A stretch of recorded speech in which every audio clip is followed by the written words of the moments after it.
And when I was living at the fraternity house the last couple of years, uh, we had some Afro-American a couple of cooks, and the food was really pretty good. And when I first got there, the first year, I was boarding at a humble house not far from the medical school, and we had plenty to eat there. It was food I wasn't familiar with at all. Like what? Well, so a lot of fat back and collard greens. Good old Southern cooking, huh? Yeah, with plenty of grease. Really greasy eggs in the morning,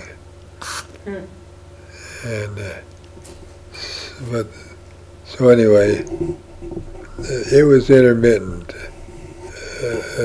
In those times that I mentioned, why we got plenty to eat, but then there were for a couple of years in between, I was on my own or living with one other guy. So, some of your favorite places are, what would you say, Bear Lake?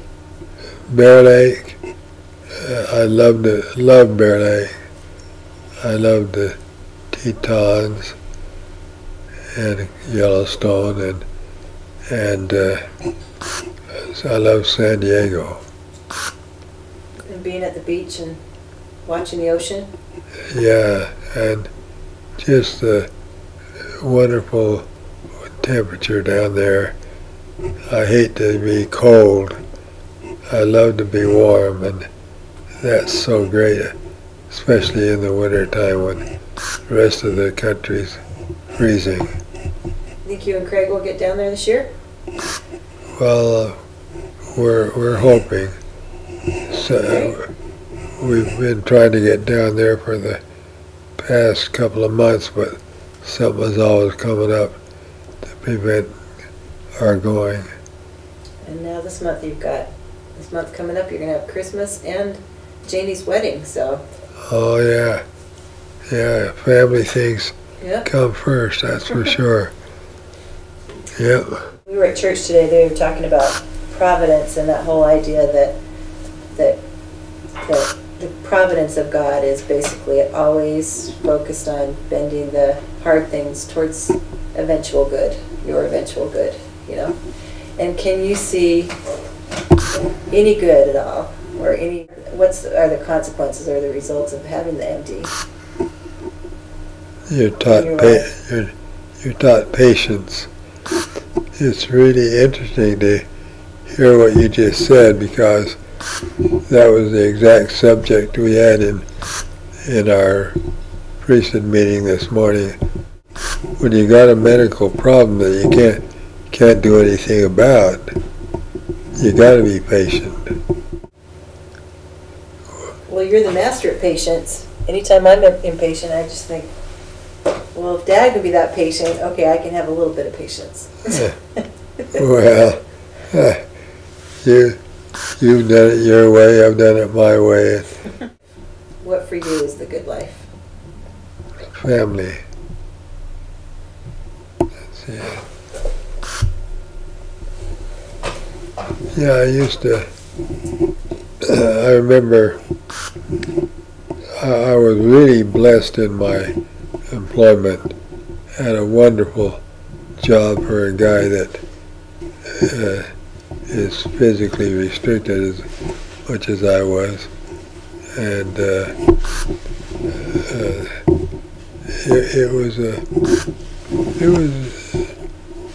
wasn't physically hard,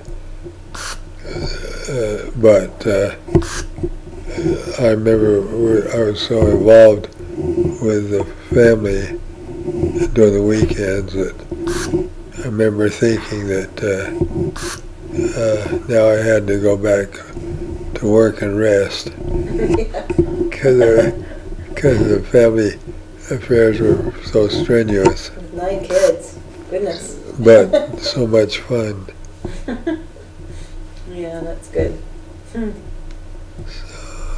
This is how you have that good relationship with all of your kids and grandkids, because you're so appreciative Well, of everybody, you know? they're great folks. Outstanding. They are great folks. Wasn't that fun to see them all at Thanksgiving? Oh, it was not only quality, but quantity.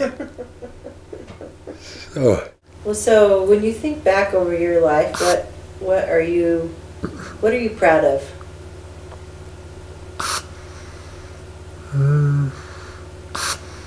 Just that I've hung in there when the going was kind of tough, and I don't know, and I got my medical degree, and so it was good. It was a good life. I had a great time. Well, so how would you like to be remembered? Just as being a good guy that tried to help others. I really think that curiosity is one of the greatest qualities to have.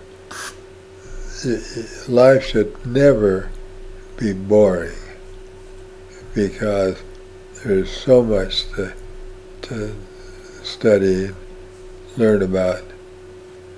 Like Pat and I discovered birds about 10 years ago, and then I realized that I knew nothing about birds, and I remember how she and I got started in it. We were up at Bear Lake in Red, and it was about twilight, a beautiful day. We were looking out in the field, and we saw these strange birds, a whole field of them. These black, dark brown colored birds with a long, decurving beak, about 5 inches long, it seemed. I don't remember ever having seen those before. And it was a white-faced ibis.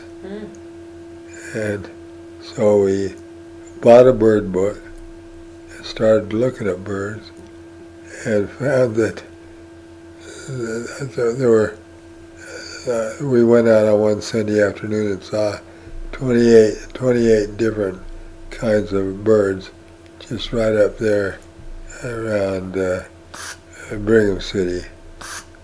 And then I realized that it wasn't the birds that were new, it was my awareness of the birds. They'd been there all the time, and all I knew was seagulls and robins and sparrows and a couple of others. So I think that if a person is bored, it says more about the person than his environment or the world in general.